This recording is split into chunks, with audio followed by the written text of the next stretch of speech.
by the swamp. I take my boys everywhere I go because I'm paranoid. I keep looking over my shoulder and peeping around corners. My mind is playing tricks on me.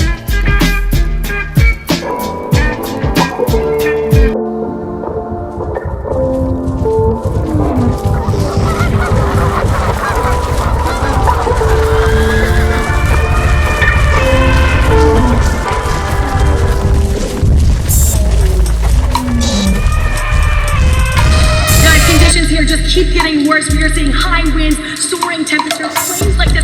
Fires looming and extreme danger ahead. Here is a computer-enhanced simulation. Over one tourist resident wildlife caught in the fire's path. Images of residents saving koalas going Here is a viral. And while computer-enhanced authorities simulation. say there's no way of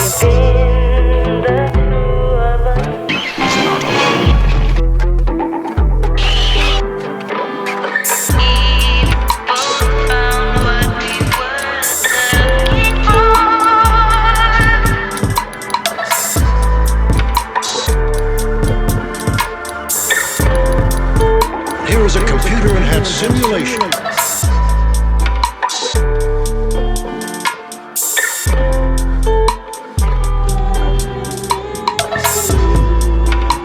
He's not alone. He's not alone. He's not alone. He's not alone.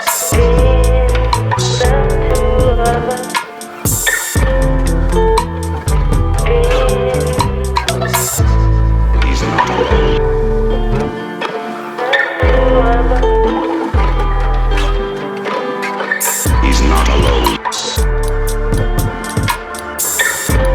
Here is a computer-enhanced simulation.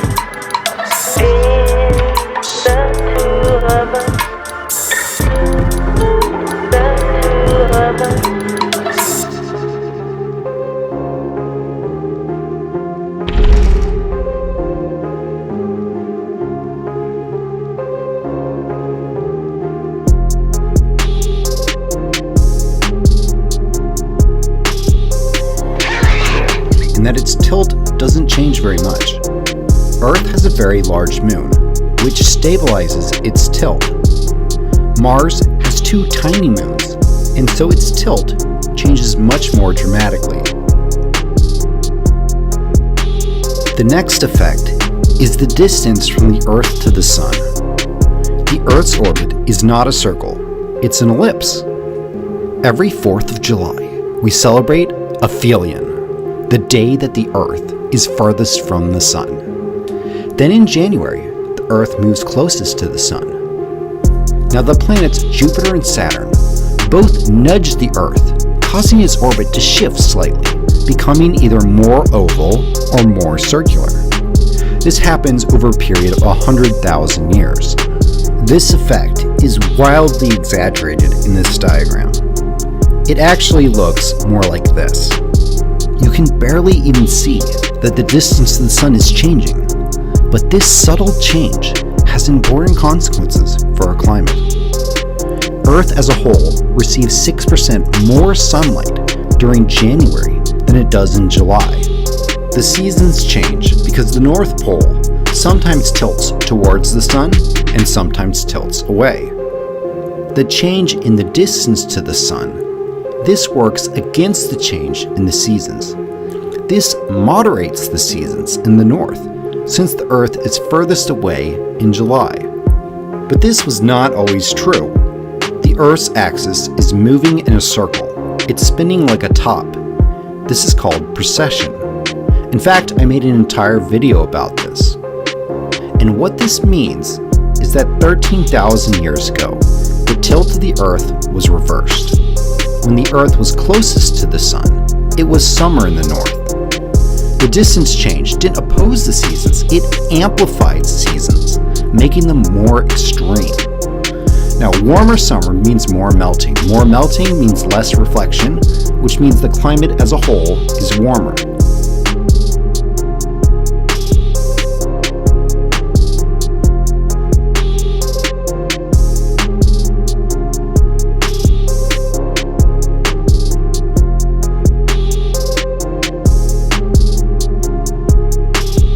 Many scientists have estimated that in 1 billion years from now, on average, the temperature of Earth could be around 70 degrees Celsius.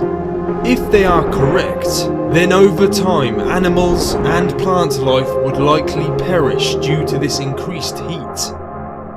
As the heat continues to increase around 2 billion years from now, the oceans, seas, rivers and lakes would slowly evaporate into the atmosphere, causing a greenhouse effect to occur, and the surface of Earth would become a desert world. But the sun hasn't finished yet. Around 4.5 billion years from now, it will have used up its core hydrogen supply and start to burn helium instead. This will cause the outer regions to swell and expand outwards into the solar system. Because of this, the sun is no longer a main sequence star, but is now classed as a red giant. The expansion of the red giant will be devastating for the inner planets, Mercury and Venus, as they are vaporized by its ever-growing surface. The Earth at this point will either share the same fate or will be so close to the red giant that it becomes burnt to a crisp, maybe resembling something like today's Mercury. The outer planets of the solar system would warm up, and moons like Europa would thaw. Its mild, thick, icy crust would melt into a liquid under the heat of the red giant that is now 20 times larger than the sun we see on Earth today. When the sun's supply of helium is nearly depleted, it will become completely unstable and start a series of thermal pulses. Within time, these pulsations will blast away its outer layer until all that is left is an object about the size of Earth, called a white dwarf. Surrounding the white dwarf will be a planetary nebula that could be visible for any civilization existing within a few hundred light years of our former stellar neighbourhood. But the feeble white dwarf at its centre, that once was our mighty sun, will slowly cool and fade until it becomes cold and dark. Then the sun's journey would have ended, never to shine again. But don't worry, by the time this all happens, our species would either be extinct or maybe living on a distant planet, reading about the sun, the star that started it all.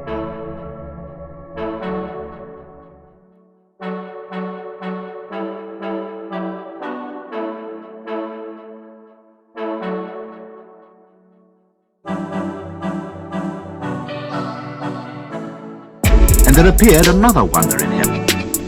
And behold, a great red dragon, having 7 heads and 10 horns and 7 crowns upon his heads. And his tail drew the 3rd part of the stars of heaven, and did cast them to the earth. And the dragon stood before the woman which was ready to be delivered, for to devour her child as soon as it was born. And she brought forth a man-child, who was to rule all nations with a rod of iron. And her child was caught up unto God and to his throne. And the woman fled into the wilderness, where she hath a place prepared of God, that they should feed her there 1,260 days. And there was war in heaven. Michael and his angels fought against the dragon, and the dragon fought and his angels, and prevailed not. Neither was their place found any more in heaven. And the great dragon was cast out, that old serpent called the devil and Satan, which deceiveth the whole world. He was cast out into the earth, and his angels were cast out with him. And I heard a loud voice saying in heaven, Now is come salvation and strength, and the kingdom of our God, and the power of his Christ. For the accuser of our brethren is cast down, which accused them before our God day and night. And they overcame him by the blood of the Lamb, and by the word of their testimony. And they loved not their lives unto the death. Therefore rejoice, ye heavens, and ye that dwell in them. Woe to the inhabitants of the earth and of the sea! For the devil is come down unto you, having great wrath, because he knoweth that he hath but a short time.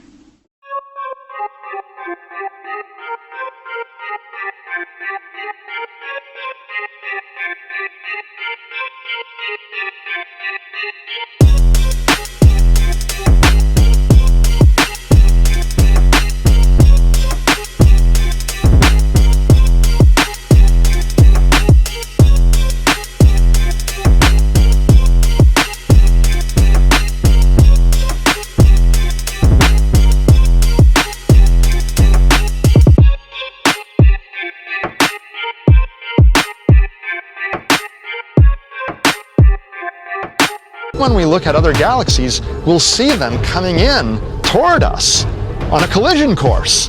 All of a sudden we see stars coming at us from all directions. All the galaxies will start colliding, and the stars within them will get crunched together.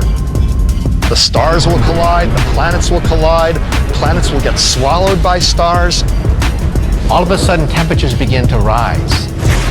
All of a sudden the oceans boil. All of a sudden the mountains will melt.